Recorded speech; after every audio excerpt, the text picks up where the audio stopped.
जय सिया राम, प्रणाम, हर हर महादेव। आप सभी देख रहे हैं AR कर्मकांड। आइए आज के इस वीडियो में हम सभी सप्तश्लोकी दुर्गा पाठ का श्रवण करेंगे। तो हमारा पूर्ण विश्वास है कि आपको सप्तश्लोकी दुर्गा पाठ अवश्य ही आ जाएगा।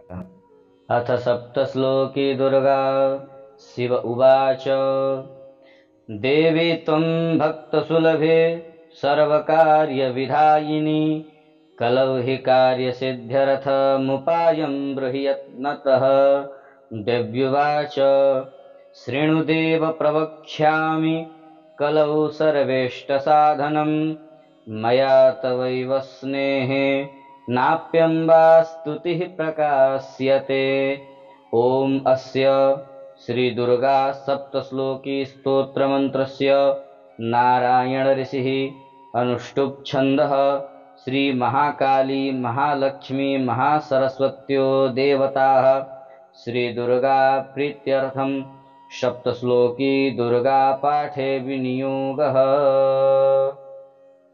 ॐ ज्ञानिनामपि चेतांसि देवी भगवती हि सा बलादाकृष्य मोहाय महामाया प्रयच्छति। दुर्गे स्मृता हरसि भीतिमशेषजन्तोः स्वस्थैः स्मृता मतिमतीव शुभां ददासि। दारिद्र्यदुःखभयहारिणिका त्वदन्या सर्वोपकारकरणाय सदार्धचित्ता।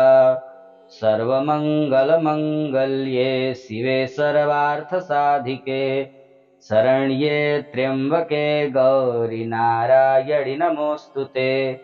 शरणागतदीनार्तपरित्राणपरायणे सर्वस्यार्तिहरे देवि नारायणि नमोऽस्तुते।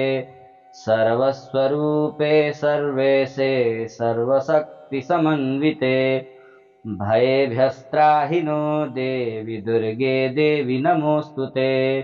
रोगान् शेषानपहंसि तुष्टा रुष्टा तु कामान् सकलानभीष्टान् त्वामाश्रितानां न विपन्नराणां त्वामाश्रिता ह्याश्रयतां प्रयान्ति। सर्वबाधाप्रशमनं त्रैलोकस्याखिलेश्वरी एवमेव त्वया कार्यमस्मद्वैरिविनाशनम्।